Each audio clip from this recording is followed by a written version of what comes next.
Welcome to another episode of Prescription for Life. My name is Linda Gallick. I am the Health and Wellbeing Consultant at Amplify Health by Bellin, and I am so pleased to be joined today by Matt Maloney. Matt is a substance use disorder counselor, prevention specialist for Brown County. So thank you so much for being here today. You're welcome. My pleasure. Thank you so much. Yeah. Why don't we just start out by talking a little bit about what it is that you do, what your role is here in Brown County. Okay. My role is kind of split primarily between counseling, individual and group. I co-facilitate a group 3 nights a week for individuals diagnosed with a substance use disorder or co-occurring mental illness, as well as individual sessions. So providing that, in-office counseling that we generally think of when it comes to outpatient treatment services. But the other half is the prevention specialist position, where I'm primarily working through the Brown County Coalition for Change, and that coalition involves many individuals, community partners, agencies in the community that are interested in increasing awareness and resources when it comes to treatment and recovery for individuals in Brown County. Awesome. So I want to set the scene a little bit as we have our discussion today. So our Lifesaver Wellbeing topic that this campaign is focusing on is Healthy Choices, Healthy Life.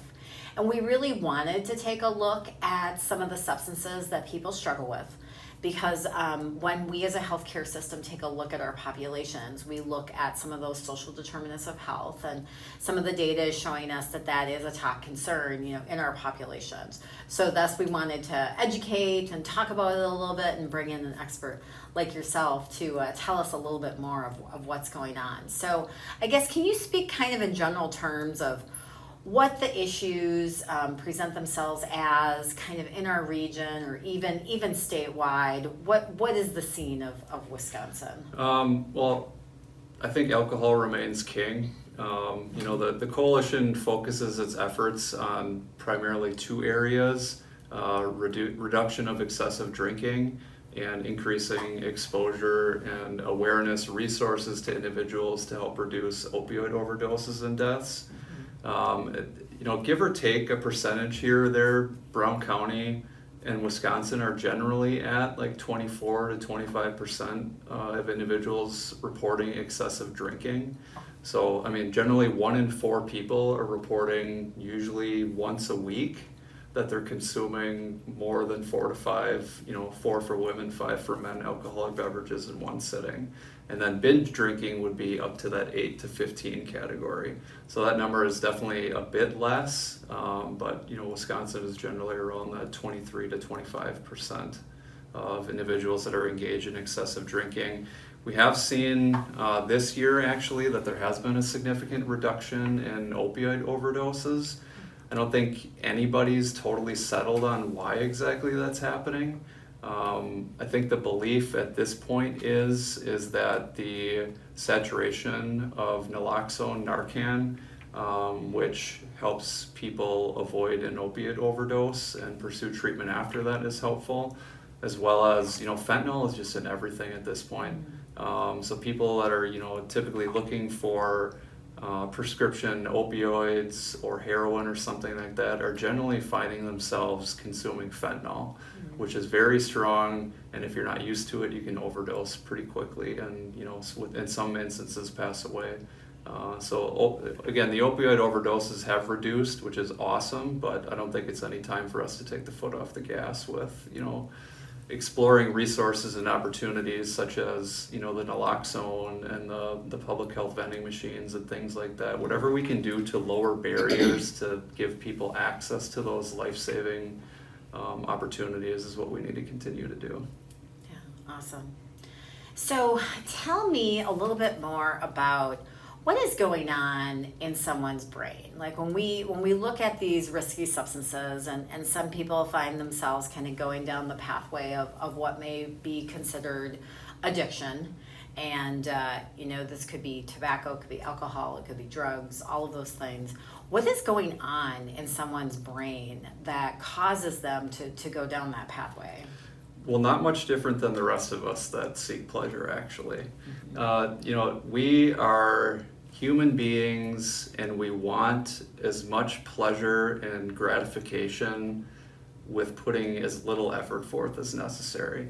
So, we all hear about dopamine and serotonin, and I'm not a neurobiologist or neurologist in any stretch of the imagination, but, my general understanding is that the more that we engage in a behavior, neurons that fire together wire together.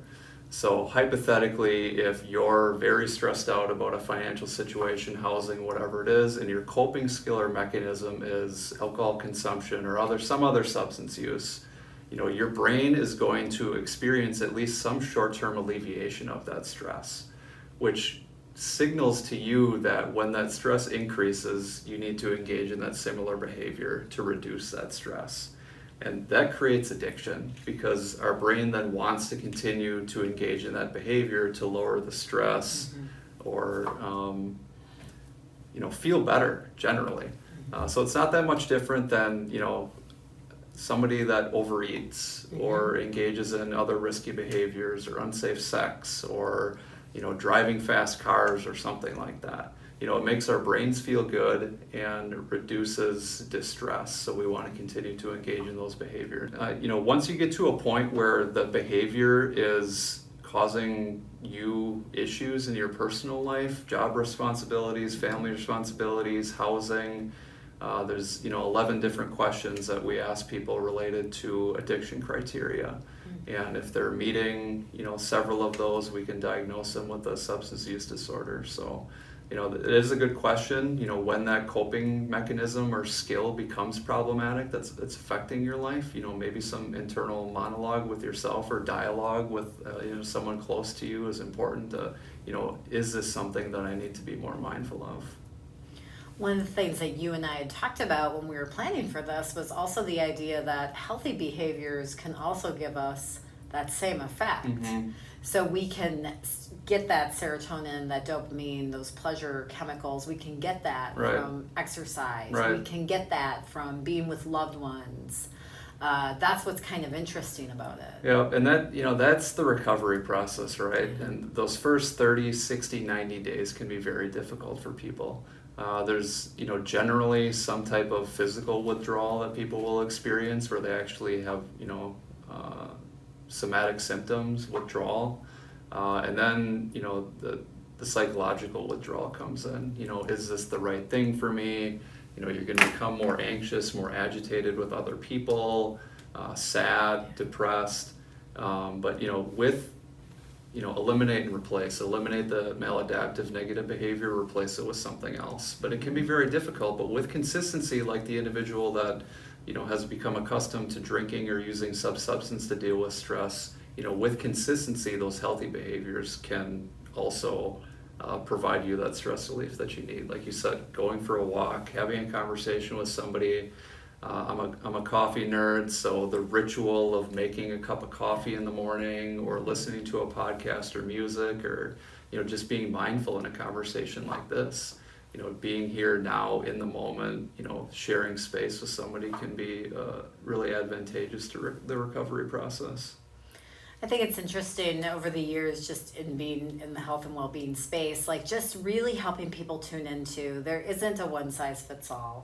We're all individuals. We're all wired a little bit differently. So some of it does lead to being somebody's own discovery process as well, doesn't it? Right. Yeah. And, I think that's, to me, one of the fascinating things about mental health and substance use treatment services is that, if there was just a one size fits all, I say this to people when I meet with them, there wouldn't need to be a bunch of therapists and counselors working in our clinic. You can come into the lobby, take a number, wait your turn, go see the person, have the conversation you need to have and fix it.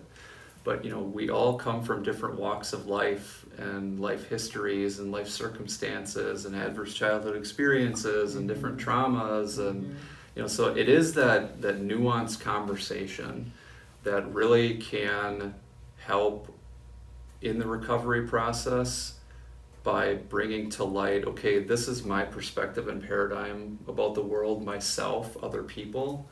and checking those things. Is that the correct way that I should be looking at something?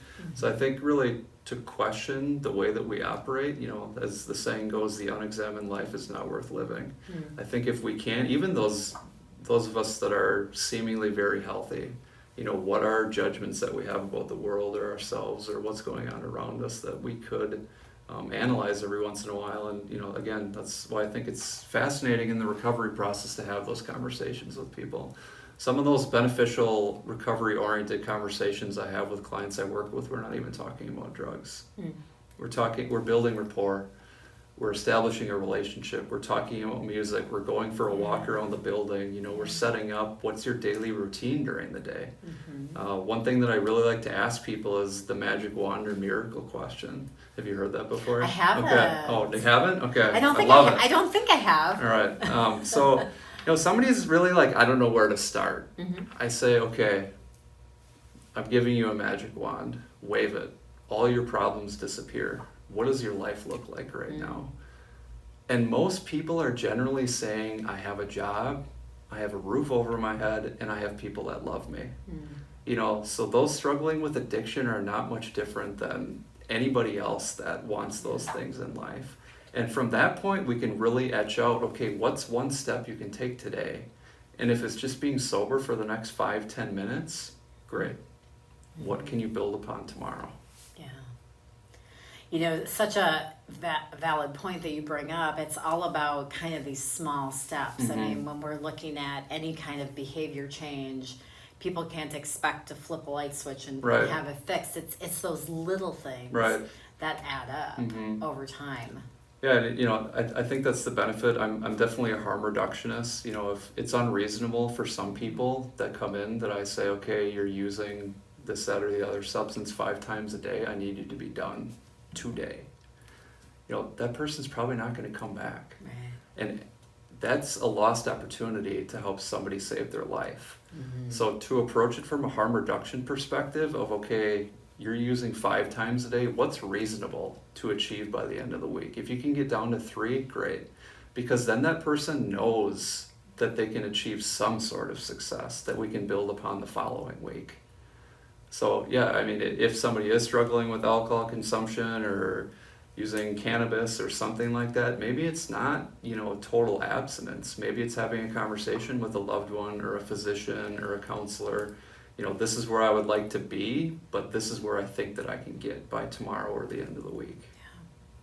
So what can we as individuals, look out for, both in ourselves and in those that we love? Like, how can we kind of be aware of, maybe I do have a problem with something, or maybe someone I love has a problem with something? Like, what are the things that we should tune into and kind of look for? I think that generally most people are aware of isolation. If people are not around anymore, if they're not in contact with you, if you're having troubles following through with your major responsibilities and roles in life, troubles going to work, bringing kids to school, if you're not engaging activities that once brought you joy and pleasure, I mean, maybe taking a look internally. What is this substance doing for me? Or if it's, a loved one that's worried about somebody else, have the conversation. It's always better to try and prompt the conversation than something negative happens and you miss that opportunity. But to be as casual as you can about it, and maybe understanding that that person is likely experiencing those questions internally, and it can be difficult to hear from other people, that there's no harm in bringing up a conversation, and if they're not ready to have it, then just leaving it alone in the moment, but at least they know that somebody cares and somebody may be observing that they might be struggling. So you could end up becoming a resource for that person that really would like to reach out at some point. I want to talk a little bit about kind of the effects of some of the substances, from a health and wellness standpoint. I know it isn't always immediate. We don't always see an immediate, harm to somebody's health, but certainly down the road. Can you speak to that a little bit? Sure. Well, I mean, probably the immediate effect is good. right? Like, Right. I mean, generally we use because it makes us feel better in some fashion. And, you know, I ask that question to most people that I meet with, and they're kind of taken aback, and they're like, well, I know I can't. I said, yeah, I know that. That's why you're sitting here. But, like, why did you continue to use it? How was it serving you? You know, so, yeah, I mean, alcohol, generally we start, you know, high school parties, going out to bars, socializing, if people still do that. And it can morph into, it just becomes the thing that I need to do. You know, generally when I talk to people that are in recovery and they're potentially entertaining a lapse or a relapse, or looking back on their substance use romantically, it's the interactions with people that they spend time with, or watching movies or listening to music. It's not generally the act of getting high or the alcohol consumption that they miss. It's the community and the feeling that they had around those behaviors. You know, I've never heard from anybody that when I was alone in my apartment shooting methamphetamine, it was the happiest time of my life. You know, so again, generally people feel great.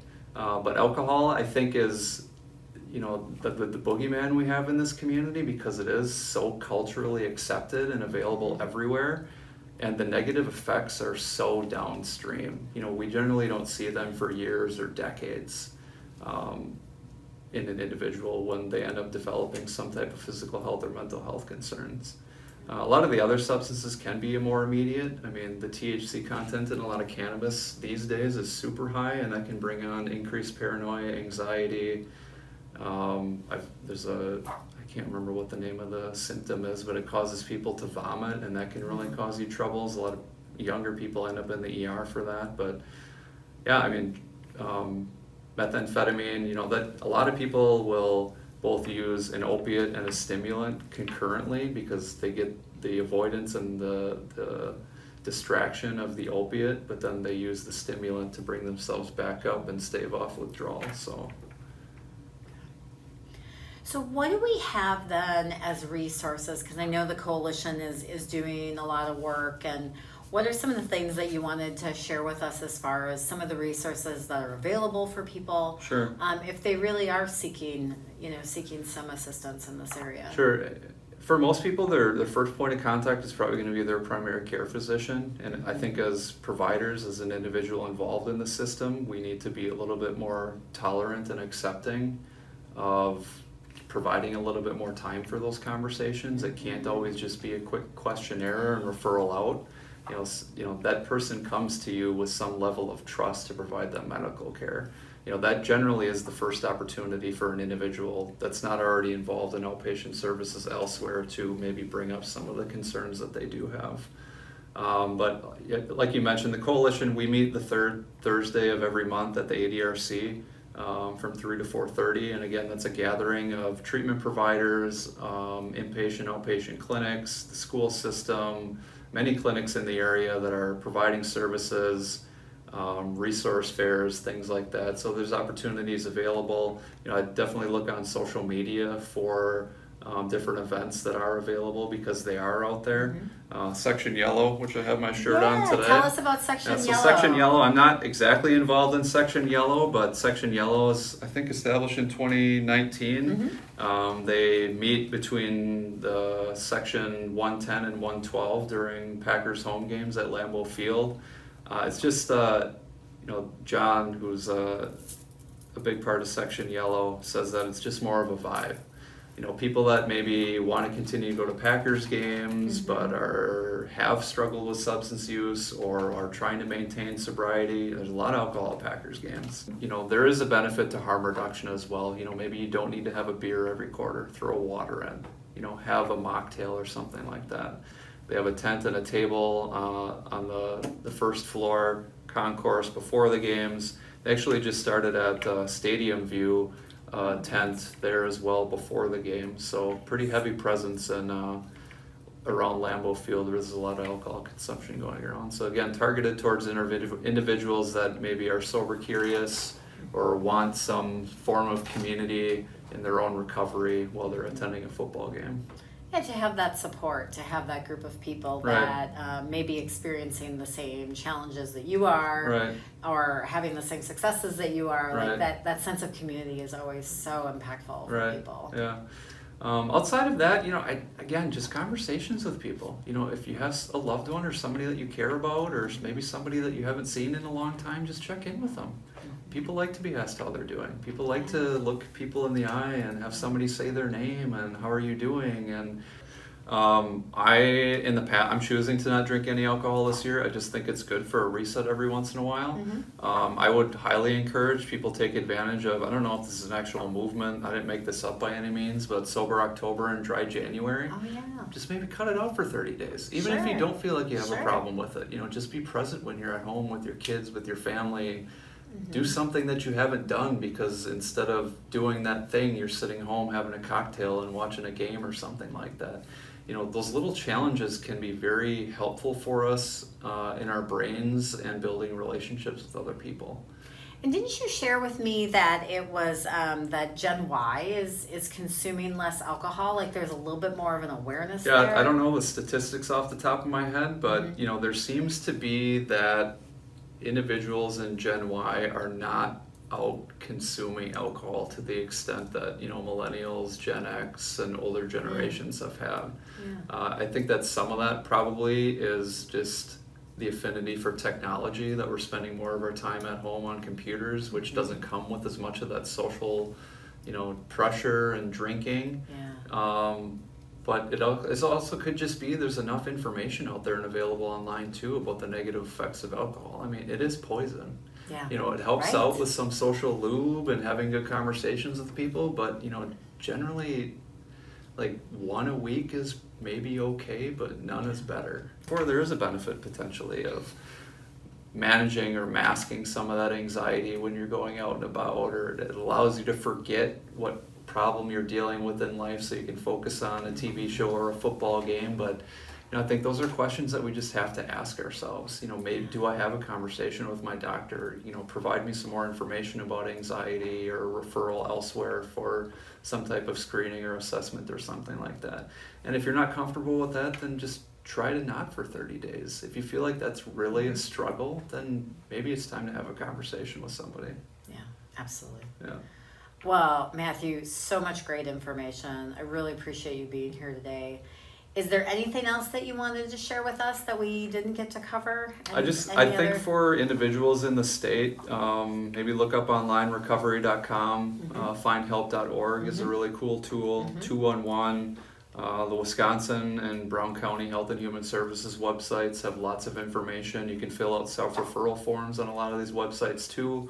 There can be a lot of anxiety and fear of judgment with walking into a clinic, and I acknowledge that. So, if it's sending me an email or a self-referral on a website, we usually respond to all those things, and we'll reach out, however somebody wants to be having that call or that email sent back to them. So, just reach out.